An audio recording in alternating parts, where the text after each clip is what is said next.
حدیث نمبر ہے 899۔ ابو سعید خدری رضی اللہ عنہ فرماتے ہیں، جنہوں نے نبی پاک صلی اللہ علیہ وسلم کے ساتھ 12 غزوات میں شریک ہوئے، ابو سعید خدری نبی پاک کے ساتھ 12 غزوات میں شریک ہوئے، فرماتے ہیں میں نے رسول اللہ صلی اللہ علیہ وسلم سے 4 باتیں سنی ہیں، مجھے بہت اچھی اور بھلی لگتی ہیں۔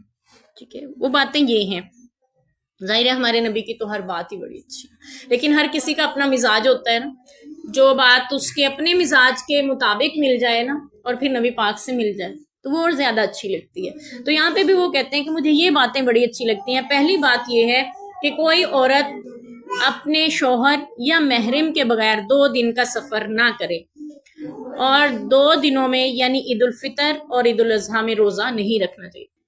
پہلی بات ہے کوئی عورت اپنے شوہر یا محرم کے بغیر 2 دن کا سفر نہ کرے، اور دوسری بات ہے کہ عید الفطر اور عید الاضحیٰ کے دن میں روزہ نہیں رکھنا چاہیے۔ ہمارے ہاں اکثر ہمیں پتہ نہیں ہوتا، عید الاضحیٰ میں ہم کہہ دیتے ہیں کہ ہمارا روزہ ہے، نماز پڑھ کے آ کے کچھ کھائیں گے، وہ روزہ نہیں ہوتا، وہ سنت پہ عمل ہوتا ہے کہ اس وقت تک نبی پاک صلی اللہ علیہ وسلم کچھ بھی نہیں کھایا کرتے تھے جب تک عید کی نماز پڑھ کر واپس نہ آتے، بلکہ سنت یہ ہے کہ اپنی قربانی کا گوشت بھی کھاتے تھے۔ ٹھیک ہے، تب تک آپ انتظار کرتے تھے، اور آپ سے زیادہ صبر کرنے والا کون ہو سکتا ہے۔ تو بہرحال یعنی عید کی نماز پڑھ کے آگے قربانیاں ہوتی ہیں، اور پھر اس کے بعد آپ کھا پی سکتے ہیں اس میں سے۔ تو اگر سنت پہ پورا عمل کرنا ہے تو پھر آپ بھی انتظار کریں جب تک قربانی نہ ہو جائے۔ اس کا آسان طریقہ یہ ہے کہ آپ اس دن بھی سحری کھا لیں، کیونکہ پھر یہ ہے نا کہ وہ اپنے رات میں کھایا ہے، صبح میں نہیں۔ تو پھر آپ اس وقت تک اہتمام سے رہ سکتے ہیں جب تک قربانی کا گوشت تیار نہ ہو جائے، اور پھر آپ اپنے نبی کی اس سنت پہ عمل کر سکتے ہیں آسانی سے، اور آپ کو کمزوری محسوس نہیں ہوگی، بھوک بھی محسوس نہیں ہوگی انشاءاللہ۔ تو ویسے بھی جنہوں نے عمل کرنا ہو وہ سہ لیتے ہیں اتنی سی بھوک، جب آپ پورے دن کا روزہ رکھ سکتے ہیں نا تو قربانی کے گوشت تک انتظار بھی کر سکتے ہیں۔ جب سنت پہ عمل کا جذبہ اور شوق پیش نظر ہو تو پھر بھوک کوئی معنی نہیں رکھتی ہے۔ تو اللہ تعالیٰ ہمیں عمل کی توفیق دے۔ اور تیسری بات فرماتے ہیں 2 نمازوں کے بعد، یعنی عصر کی نماز کے بعد اور غروب آفتاب تک، اور صبح کی نماز کے بعد طلوع آفتاب تک کوئی نماز نہیں پڑھنی چاہیے۔ جی مکروہ اوقات کا ہمیں پتہ ہے، ایک تو یہ کہ سورج سر پہ ہو، دوسرا یہ کہ سورج طلوع ہو رہا ہو، تیسرا یہ کہ سورج غروب ہو رہا ہو۔ یہ 3 اوقات مکروہ ہیں، لیکن 2 اوقات اور بھی مکروہ ہیں نماز پڑھنے کے لیے۔ ایک یہ کہ فجر پڑھ لی ہے، اس کے بعد کوئی نماز نہیں ہے جب تک سورج طلوع نہ ہو جائے، اور دوسرا یہ کہ عصر پڑھ لیے، اب کوئی نماز نہیں ہے جب تک کہ سورج غروب نہ ہو جائے۔ یہ 5 اوقات ہو گئے مکروہ نماز، یعنی نماز کے لیے مکروہ ہیں، ان میں نماز پڑھنا ناپسندیدہ ہے۔ یہ بھی ہمیں بتانا چاہیے کہ مکروہ ہے، حرام نہیں۔ جیسے اگر کسی کی قضا نماز رہ گئی ہے تو وہ اس کو ادا کر سکتا ہے۔ نبی پاک صلی اللہ علیہ وسلم نے ایک شخص کو دیکھا جو فجر کی جماعت کے ہونے کے بعد 2 رکعت پڑھ رہا تھا، آپ نے فرمایا یہ نماز کیسی؟ اس نے کہا اللہ کے رسول میری 2 سنتیں رہ گئی تھیں، یعنی گھر سے میں آ گیا تو جماعت ہو رہی تھی اس لیے جماعت میں شریک ہو گیا، تو سنتے فجر کی رہ گئی تھی اس لیے میں اب پڑھ رہا ہوں، آپ نے اسے منع نہیں کیا۔ تو اس سے ہمیں پتہ چلا کہ یہ مکروہ اوقات ہیں، لیکن اگر کسی کوئی فرض نماز رہ گئی ہے، جیسے ظہر اگر کسی کی رہ گئی اور وہ مسجد میں گیا ہے نماز ادا کرنے، آگے جماعت ہو رہی ہے عصر کی، تو پھر وہ عصر کی نماز جماعت سے پڑھنے کے بعد اپنی ظہر ادا کر سکتا ہے، لیکن حرام نہیں ہے، مکروہ اوقات ہیں۔ 5 اوقات مکروہ ہیں، اس میں یہ بھی ہم نے پڑھا ہوا ہے کہ جس کی نماز کا وقت جا رہا ہے اسے پتہ ہے کہ میری 1 رکعت ادا ہو جائے گی، سورج غروب ہونا شروع ہو جائے گا، اس کو چاہیے اپنی نماز پوری کر لے۔ ٹھیک ہے، تو مکروہ اوقات ہیں، حرام نہیں ہے، یہ بھی بتا لیں۔ ہاں، خانہ کعبہ میں آپ جائیں تو وہاں پہ کوئی وقت بھی مکروہ نہیں ہے، وہاں پہ ہر وقت آپ نماز پڑھ سکتے ہیں، نفل پڑھ سکتے ہیں، سجدے کر سکتے ہیں، وہاں پہ کوئی بھی وقت مکروہ نہیں ہے۔ تو بہرحال عام یعنی تیسری بات جو بیان ہو رہی ہے وہ یہ کہ 2 مکروہ وقت یہ بھی ہیں، اور چوتھی بات وہ فرما رہے ہیں کہ 3 کسی بھی طرف سفر نہیں کرنا چاہیے کہ وہاں ثواب زیادہ ملے گا اس نیت سے، ٹھیک ہے، سوائے 3 مسجدوں کے، مسجد حرام یعنی خانہ کعبہ، اور میری مسجد یعنی مسجد نبوی، اور مسجد اقصی یعنی بیت المقدس۔ بیت المقدس کے بارے میں بھی آتا ہے کہ وہاں پہ نماز کی فضیلت عام مسجدوں میں نماز پڑھنے سے زیادہ ہے، یعنی 500 درجے زیادہ نماز کی فضیلت ملتی ہے بیت المقدس میں نماز پڑھنے سے، نماز پڑھنے کی۔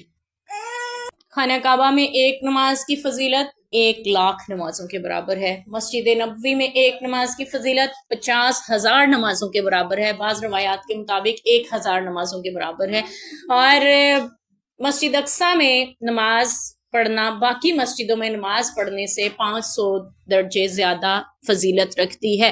تو ان 3 مسجدوں کی طرف ثواب کی نیت سے آپ سفر کر سکتے ہیں. باقی اور کسی مسجد میں جانا چاہتے ہیں آپ ضرور جا سکتے ہیں کہ وہاں پہ کوئی خاص مولوی صاحب ہیں وہ تراویح پڑھاتے ہیں, اچھی قرات کرتے ہیں, یا کوئی خاص وہاں پہ جلسہ ہے, یا ویسے آپ زیارت کے لیے جیسے ہم جاتے ہیں فیصل مسجد دیکھنے, بادشاہی مسجد دیکھنے, یعنی اس نیت سے تو آپ جا سکتے ہیں, لیکن خاص اس نیت سے سفر کی تیاری کرنا کہ وہاں جائیں گے تو زیادہ ثواب ملے گا, یہ کسی اور فضیلت کسی اور مسجد کو حاصل نہیں ہے. تو یعنی یہ خاص فضیلت جو حاصل ہے وہ ان 3 مساجد کو ہے. اچھا جی, یہ 4 باتیں ہم ایک بار پھر دہرا لیتے ہیں. کوئی عورت اپنے محرم کے بغیر 2 دن کا سفر نہ کرے. اس کی تفصیل جاننے کی ہمیں ضرورت ہے کیونکہ ہم سب خواتین ہیں اور ہمیں زندگی میں بارہا ضرورت پڑتی ہے. اور پھر ہم دیکھتے ہیں کہ ہم رکشے والوں کے ساتھ بھی جا رہے ہوتے ہیں, وہ تو ہمارے محرم نہیں ہوتے. اور کبھی ایسا ہوتا ہے کہ جب شادی ہو جاتی ہے اس کے بعد آپ کو اپنے دیور جیٹھ وغیرہ کے ساتھ بھی جانا ہوتا ہے. ظاہر ہے محرم تو نہیں ہوتے, لیکن سفر کر رہے ہوتے ہیں آپ ان کے ساتھ, اور وہ آپ کے بڑے چھوٹے بھائیوں کی طرح آپ کا احترام کر رہے ہوتے ہیں, آپ بھی ان کو ایسی ہی اہمیت دے رہے ہوتی ہیں. یہ مطلب نہیں ہوتا نعوذ باللہ ہر شخص کوئی برا ہی ہوتا ہے, ظاہر ہے آپ کے رشتے ہیں کہ احترام اور تقدس کا خیال تو ہر کہیں ہوتا ہے. کبھی ایسا بھی ہوتا ہے ہمیں اپنے کسی ہمسائے کے ساتھ بھی جانا پڑ جاتا ہے, بازار آپ نے جانا ہو, باہر اسٹاپ پہ نکلتے ہیں, کوئی جا رہا ہو اسے کہ ہمیں بھی ساتھ لے جاؤ, چلے جاتے ہیں. تو یہ بات ہے کہ اعتماد کا رشتہ ہوتا ہے ہمارا. اور جتنے بھی ہم وہی رکشے گاڑیوں میں بسوں میں سفر کر رہے ہوتے ہیں تو پھر تو اگر دیکھا جائے یعنی اس حدیث کو اگر ظاہری طور پہ یوں محسوس ہوتا ہے کہ کسی بھی نامحرم کے ساتھ سفر نہیں کرنا, ٹھیک ہے, جبکہ یہاں پہ آپ صلی اللہ علیہ وسلم نے فرمایا 2 دن کا سفر ہونا, تب محرم کا ہونا ضروری ہے. 1 دن کا سفر ہے, 10 منٹ کا, 5 منٹ کا, 2 گھنٹے کا, کوئی مسئلہ نہیں, آپ جا سکتے ہیں کسی بھی نامحرم کے ساتھ. لیکن وہاں بھی ظاہر سی بات ہے اپنے تقدس کا احترام اور خیال تو رکھا ہی جائے گا نا, یہ تو نہیں ہے. تو بہرحال یعنی سفر کی اجازت ہمیں ملتی ہے کہ اتنا سفر ہے جو 2 دن لگ سکتے ہیں, پھر وہاں پہ اجازت نہیں ہے کہ آپ کسی محرم کے بغیر جائیں. چونکہ حج کا سفر بھی ایسا ہی ہوتا تھا کہ اس میں زیادہ دن لگتے تھے, تو اس لیے وہاں بھی اجازت نہیں دی جاتی تھی کہ محرم کے بغیر کوئی جائے. بلکہ ایک صحابی نے عرض کیا تھا, یا رسول اللہ, جب آپ نے ایسا کچھ ارشاد فرمایا کہ کوئی عورت 2 دن کا سفر یا 1 دن کی بھی روایت آتی ہے 1 دن اور رات کا سفر جو ہے اپنے محرم کے بغیر نہ کرے, تو ایک صحابی نے عرض کیا, اللہ کے رسول, میری بیوی تو حج کرنے جا رہی ہے اور میرا نام فلاں غزوہ میں لکھا جا چکا, جو کہ حج کے دنوں میں یعنی مجھے وہاں جانا ہے. تو آپ نے فرمایا تھا وہاں سے اپنا نام یعنی خارج کرو. حدیث کا مفہوم ہے اپنی بیوی کے ساتھ جا کر حج کرو, کیونکہ زیادہ دن کا سفر ہے, ٹھیک ہے. تو اس لیے یہ کہا جاتا ہے کہ جو بھی حج یا عمرہ کرنے جائے اس کے ساتھ محرم کا ہونا لازمی ہے, شرط ہے. وہ محرم کا ہونا حج یا عمرے کی شرط نہیں ہے, سفر کی شرط ہے, ہمیں یہ پتہ ہونا چاہیے. کیونکہ نبی پاک صلی اللہ علیہ وسلم کی ایک حدیث ہمیں یہ بھی ملتی ہے, آپ صلی اللہ علیہ وسلم نے عدی بن حاتم سے غالباً فرمایا تھا کہ عدی تم نے ہیرا دیکھا, یعنی ایک بہت دور دراز کا علاقہ تھا, شہر تھا. انہوں نے کہا نہیں اللہ کے رسول, میں نے دیکھا تو نہیں ہے, اس کا نام سنا ہے اس شہر کا. آپ نے فرمایا تم دیکھو گے, ایک وقت آئے گا ہیرا سے ایک عورت چلے گی اکیلی تنے تنہا اپنی اونٹ پر یا سواری پر سوار ہو کر خانہ کعبہ کا طواف کرے گی, حج کا فریضہ یعنی ادا کرے گی, اور واپس جائے گی, اسے اللہ کے سوا کسی کا ڈر نہ ہوگا. تو اس حدیث سے ہمیں پتہ چلتا ہے کہ محرم کا ہونا حج کی شرط نہیں. اور پھر عدی کہتے ہیں میں نے وہ دور دیکھا, اور یہ دور حضرت عمر رضی اللہ عنہ کی خلافت کا تھا, اور وہ عورت کو بھی میں نے دیکھا جو ہیرا سے آئی تھی اور حج کر رہی تھی اور اکیلی تھی, اس کے ساتھ کوئی محرم نہیں تھا, اس کو کوئی ڈر ہی نہیں تھا, ٹھیک ہے. تو علماء یہ کہتے ہیں کہ اگر آج بھی آپ کو ویسا دور میسر آ جائے کہ جس میں عورت کو کسی فتنے کا ڈر نہ ہو تو وہ آج بھی سفر کر سکتی ہے, حج کر سکتی ہے.